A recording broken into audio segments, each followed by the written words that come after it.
नमस्कार। आज की इस वीडियो में हम प्लेट विवर्तनिकी सिद्धांत का अध्ययन करेंगे।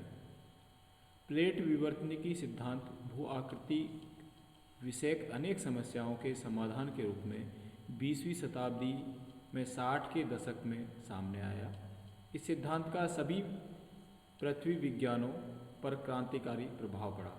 वर्तमान में भौतिक भूगोल, भू आकृति विज्ञान, भूविज्ञान आदि विषयों में प्लेट विवर्तनिकी का अध्ययन महत्वपूर्ण माना जाता है। सिद्धांत का विकास। प्लेट विवर्तनिकी शब्द अंग्रेजी के प्लेट तथा टेक्टोनिक्स से बना है। प्लेट शब्द का सर्वप्रथम प्रयोग टूजो विल्सन ने 1965 में दृढ़ भूखंडों के लिए किया। टेक्टोनिक्स का अर्थ विवर्तनिक क्रियाओं का अध्ययन है। मैकेंजी एवं पार्कर ने 1967 में प्रस्तुत खंडजा प्रस्तर सिद्धांत पेविंग स्टोन थ्योरी में सर्वप्रथम प्लेट विवर्तनिकी के मूल तत्वों की रूपरेखा प्रस्तुत की। मॉर्गन ने 1968 में इसको स्पष्ट रूप दिया, किंतु आंकड़ों के अभाव में इसे विशेष मान्यता नहीं मिली। ली पिचोन ने 1968 में ही विवर्तनिकी से संबंधित आंकड़े देने में सफल रहे। इसके बाद प्लेट प्रक्रिया का प्रयोग अध्ययनों में व्यवहार में आ गया। इस सिद्धांत का विकास दो तथ्यों के आधार पर हुआ है: महाद्वीपीय प्रवाह की संकल्पना तथा सागर तली के प्रसार की संकल्पना। स्थलमंडल एवं अस्थोमंडल। प्लेट विवर्तनिकी संकल्पना में स्थलमंडल शब्द का प्रयोग पृथ्वी के बाह्य भाग या भूपटल तथा ऊपरी मेंटल द्वारा निर्मित भाग के लिए किया गया। इसकी औसत गहराई 100 किलोमीटर मानी गई। यह भाग स्वभावतः कठोर एवं भंगुर होता है। इसमें मुख्यतः सिलिका, एल्युमिनियम, मैग्नीशियम आदि तत्व विद्यमान हैं। इसका घनत्व 2.7 से 3 तक है। इस पर कठोर एवं दृढ़ भूप्लेटों का विस्तार पाया जाता है। स्थलमंडल के ठीक नीचे अस्थेनोमंडल की स्थिति है। इसकी औसत मोटाई 250 किलोमीटर तथा घनत्व 3.4 है। इसमें केवल निचला मेंटल सम्मिलित है। यह भाग तप्त एवं आंशिक रूप से तरल होने के कारण लचीला, नमनीय है। यहाँ तरल मैग्मा की संवहनी धाराएं चलती हैं। यह भाग स्थलीय मंडल प्लेटों की गति के लिए आधार प्रदान करता है। प्लेटों की विशेषताएं। अस्थेनोमंडल पर गतिशील रहने वाली स्थलमंडलीय प्लेटों की गति एवं दिशा में अंतर होता है। विभिन्न प्लेटें भिन्न भिन्न दिशा में भिन्न भिन्न गति से चलती हैं। जब प्लेटें प्रवाहित होती हैं तो उनके साथ ही महाद्वीप तथा महासागरीय तली भी विस्थापित हो जाती है। ली पिचोन के अनुसार इनकी चाल प्रतिवर्ष 1 सेंटीमीटर से लेकर 10 सेंटीमीटर के मध्य होती है।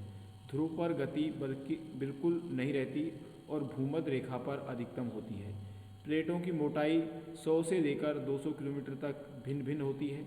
समुद्रों के नीचे प्लेटें काफ़ी पतली और महाद्वीपों के नीचे काफ़ी मोटी होती हैं।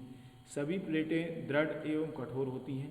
प्लेटों की गति के मूल में रेडियो सक्रिय तत्वों से निकलने वाली ऊष्मा के कारण उत्पन्न संवहनिक धाराएं होती हैं। आरोही धाराओं के फलस्वरूप दो प्लेटें एक दूसरे से अलग हट जाती हैं एवं तनाव उत्पन्न होता है। इसके विपरीत अवरोही धाराओं के कारण दो प्लेटें परस्पर निकट आती हैं एवं संकुचन होता है। प्लेटों की आकृति तथा आकार में भी पर्याप्त भिन्नता पाई जाती है। प्लेटों के किनारे। भूप्लेटों के किनारे सर्वाधिक महत्वपूर्ण होते हैं, क्योंकि इन्हीं के सहारे भूकंपीय, ज्वालामुखीय तथा अन्य विवर्तनिक घटनाएं घटित होती रहती हैं। सामान्यतः प्लेट सीमा व किनारे 3 प्रकार के होते हैं: अपसारी अथवा संरचनात्मक किनारा, अभिसारी अथवा विनाशात्मक किनारा, रूपांतर भ्रंश अथवा संरक्षी किनारा। अपसारी अथवा संरचनात्मक किनारा, डाइवर्जेंट और कॉन्स्ट्रिक्टिव मार्जिन। जब दो प्लेटें विपरीत दिशा में अपसरित होती हैं, अलग अलग दिशा में जाती हैं, तो अपसारी एवं संरचनात्मक किनारे कहलाते हैं। इससे फैलता किनारा भी कहते हैं। यहाँ नया स्थलमंडल बनता है। यह समुद्र तल के फैलाव का स्थल है। चढ़ती संवहनिक धाराओं के परिणाम स्वरूप अपसारी सीमा के सहारे दो प्लेटें विपरीत दिशा में क्रियाशील रहती हैं, फैलती हैं। तनाव के कारण स्थलमंडल का कोई हिस्सा कमजोर क्षेत्र से अलग जा पड़ता है। और बीच में लंबी दरार घाटी बन जाती है। यह बढ़ती चली जाती है और बाद में नीचे से उठते मैग्मा से भर जाती है। ये मैग्मा ठोस रूप धारण करके घाटी के फर्श पर नया भूपटल निर्मित करता है। इस पृथक्करण के में यदि दो सागरीय प्लेटें हों तो सागर तल फैल जाता है, और यदि महाद्वीपीय प्लेटें हों तो नए सागर की सृष्टि हो जाती है। एटलांटिक कटक, दक्षिण पश्चिम हिंद महासागर कटक, चार्ल्स वर्थ कटक अपसरण की महत्वपूर्ण सीमा है, जिनके सहारे ऐसी घटनाएं घटित होती हैं। इस प्रकार अपसारी किनारे महासागरीय श्रेणियों के समीप देखे जा सकते हैं। इसके पास भूकंप एवं ज्वालामुखी घटनाएं सामान्य होती हैं। अभिसारी अथवा विनाशात्मक किनारे, कन्वर्जेंट एंड डिस्ट्रक्टिव मार्जिन। अपसारी अथवा विनाशात्मक किनारे उस अवस्था में होते हैं जब दो प्लेटें एक दूसरे की ओर बढ़ती हैं। इन किनारों का पदार्थ मेंटल में चले जाने से इनका ह्रास होता है। अपसारी किनारों में बनने के 3 प्रकार की स्थितियां पैदा होती हैं। जब दो सागरीय प्लेटें एक दूसरे की ओर बढ़ती हैं तो तेज चाल वाली प्लेट धीमी चाल वाली प्लेट के अगले किनारे के नीचे चली जाती है, जिससे सागरीय स्थल मंडल खत्म हो जाता है तथा कुछ गहराई में जाकर नीचे गई प्लेट अधिक तापमान के कारण पिघलने लगती है। प्लेट का वह पिघला हुआ अंश अपने निकलने की राह पर पाकर ज्वालामुखी के रूप में अपसारी सीमा से कुछ दूर ही फूट पड़ता है। इससे महाद्वीपीय चाप या तोरण बनते हैं। हवाई और आयरलैंड द्वीप इसके उदाहरण हैं। इससे अनेक सागरीय खाइयाँ बन जाती हैं। इस चित्र में विनाशात्मक जब दो प्लेटें एक दूसरे के सामने आती हैं वो वाला, और उस डायग्राम को दिखाया गया है। जैसे ये प्लेट यहाँ से आ रही है, इसके नीचे जा रही है और ये पिघलने के बाद में ये ज्वालामुखी के रूप में प्रस्फुटित होती है।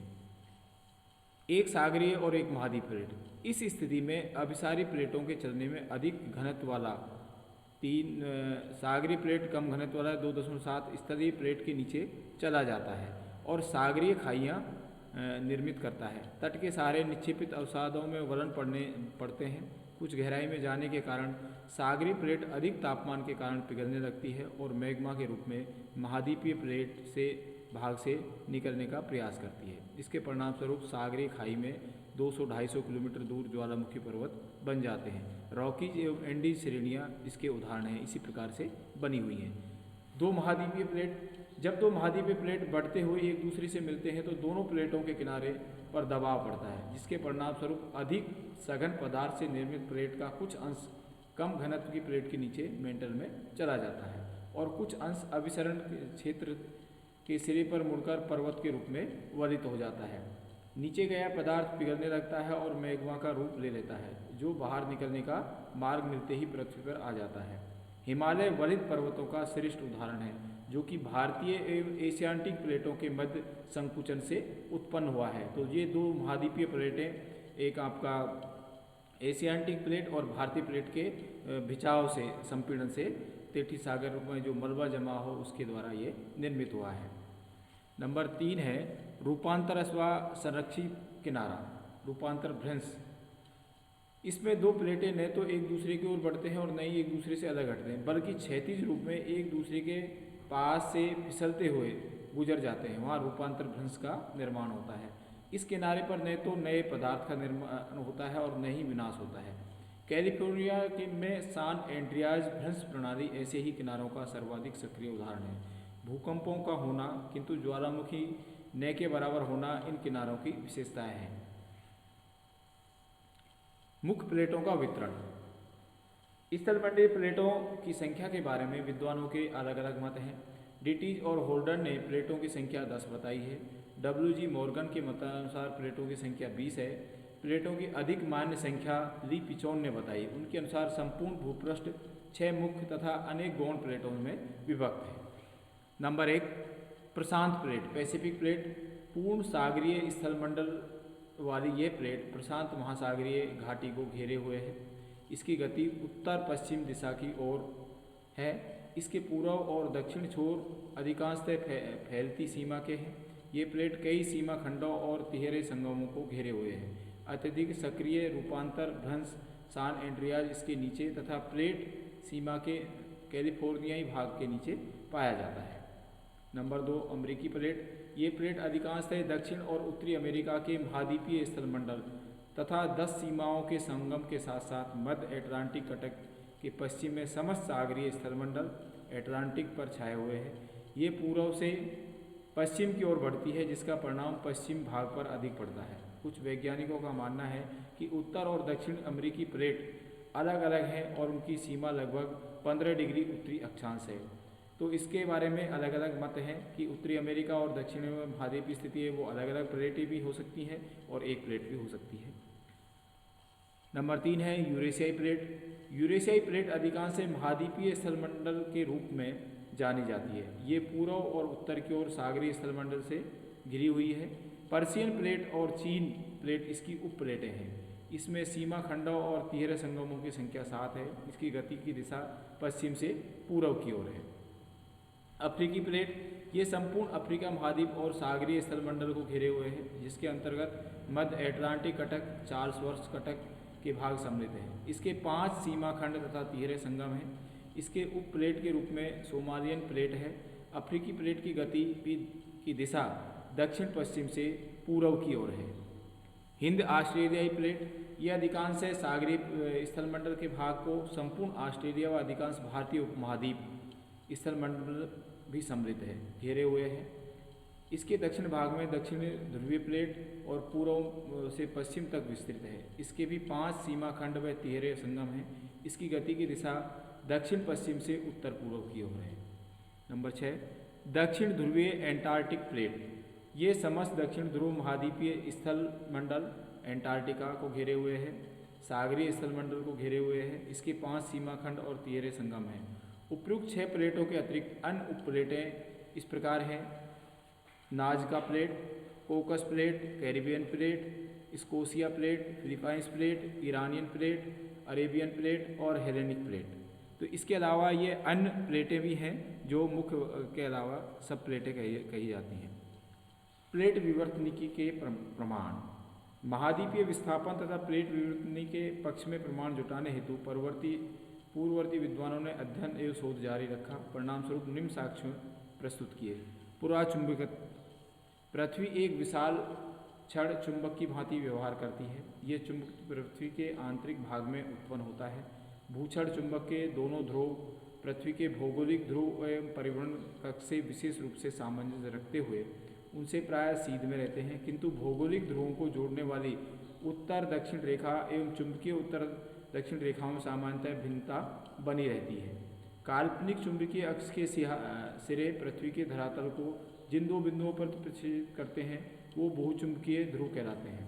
भौगोलिक एवं चुंबकीय उत्तर दक्षिण रेखाओं में कम या अधिक दिशा कोणीय अंतर बना रहता है। इसे ही भौगोलिक उत्तर दक्षिण के संदर्भ में चुंबकीय विचलन कहते हैं। ये सदैव परिवर्तनशील होता है।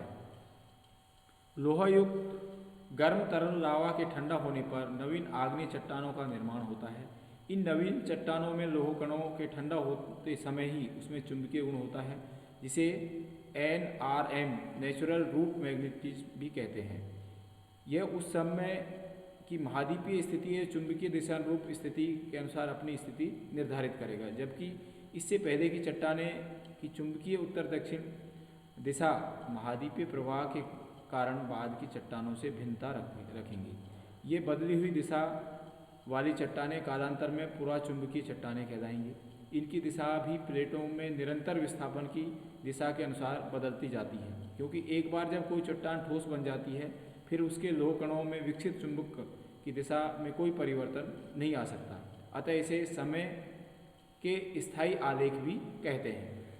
चट्टानों के पुराचुंबकीय अध्ययन में अनेक प्रमाण एकत्रित किए गए जो प्लेटों के विस्थापन की पुष्टि करते हैं।